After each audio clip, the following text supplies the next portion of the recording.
얼마 전에 심사임당 채널에 촬영을 다녀왔잖아요. 거기에서 이런 질문을 하더라고요.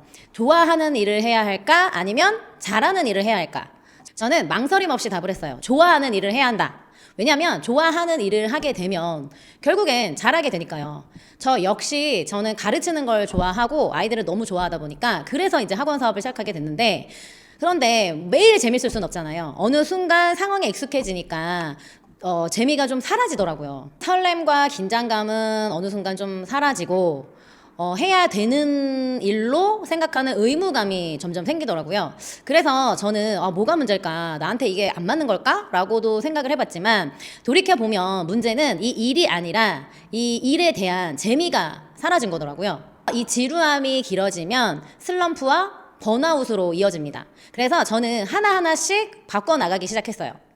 첫 번째는 이제 환경을 바꿔주는 거예요. 그래서 뭐 책상 배치도 바꿔보고, 인테리어도 소소하게 바꿔보고, 조명도 바꿔보고. 그런데 그 바꾸는 순간 이 일을 대하는 저의 감정도 달라지더라고요. 사실 저는 이 작게 공부방으로 시작을 해서 1년 후에 그 공부방 앞에 상가로 확장을 했고, 또 2년 후에는 또 더 큰 상가로 이전을 했고요. 그리고 나서 이제 영어 프랜차이즈 지사도 운영을 했어요. 그러니까 이 계속 그 바뀌는 환경이 저를 계속 재미를 유지하게끔 만들어준 요소인 것 같더라고요. 그래서 저는 지금도 책을 쓰고 강연을 준비하고 있는 것 같아요.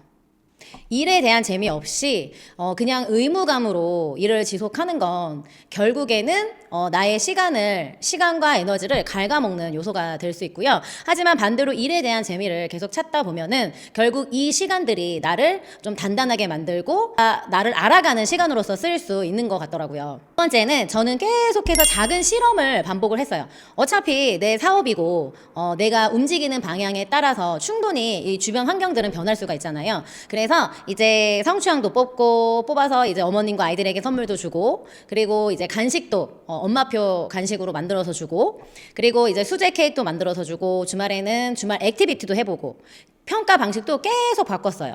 그래서 그 하나하나 작은 것들을 실행하는 과정에서 이 고객과 그 학부모님들의 그 반응을 지켜보는 게 재밌더라고요. 그래서 지금 뭔가 내 방식이 너무 안일하게 느껴지신다면 이 작은 것부터 한번 바꿔보시기를 권유드립니다.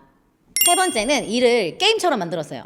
우리가 왜 게임의 레벨이 올라가면 기분이 좋잖아요. 마찬가지예요. 나의 목표가 하나하나 목표를 깨트리면 계속 뭔가 성취감을 느끼게 돼요. 그래서 요번 달은 매출을 이렇게까지 늘려보자. 그래서 그거를 실행하고 나면 또 다른 목표를 만들고, 주는 뭐 여기에 집중해보자. 그래서 작은 목표를 세우고 하나씩 달성을 하면 다시 몰입이 되더라고요. 네 번째는 내가 하는 일들을 이 고객과 계속 연결을 시키는 거예요. 그래서 이제 저 같은 경우에는 학원을 운영하기 때문에 뭐 아이들이 수업하는 영상을 찍어서 SNS에 올린다든지 아니면 학부모님들한테 보내드린다든지 그러면서 이제 이 고객들의 피드백을 받게 되는 거죠.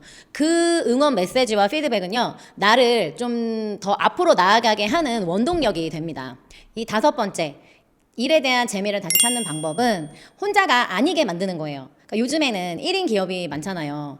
그래서 모든 걸 내가 혼자 결정하고 혼자 생각하고 혼자 있는 시간이 많다 보면 어느 순간 조금 부정적이거나 좀 잘못된 생각의 방향으로 흘러갈 수 있거든요. 그래서 나와 같은 사업을 하는 그 동료들을 만나서 사업에 대한 구상도 하고 긍정적인 방향도 이야기를 하면 내 일에 대한 재미가 다시 생겨날 수 있을 것 같아요. 이 과정을 지나면서 제가 좀 확신하게 된 요소들이 있는데, 이 열정이라고 하는 건 타고난다기보다는 계속 만들어가는 거예요. 환경을 바꾸고 행동을 바꾸고 그걸 계속 지속하면 이 재미도 지속적으로 내 일에 붙게 됩니다. 강도보다 중요한 건 이 지속성이에요. 이 사업은 잘하는 사람이 아니라 끝까지 남는 사람이 이기는 거거든요. 결론을 말씀드리면, 좋아하는 일을 하면 결국 잘하게 되고, 잘하게 되면 일에 대한 재미가 따라옵니다. 그런데 이 재미를 언제까지 내가 지속시킬 수 있느냐, 그게 중요한 거죠. 매일매일 즐겁게 일을 하는 환경을 만드는 게 중요합니다.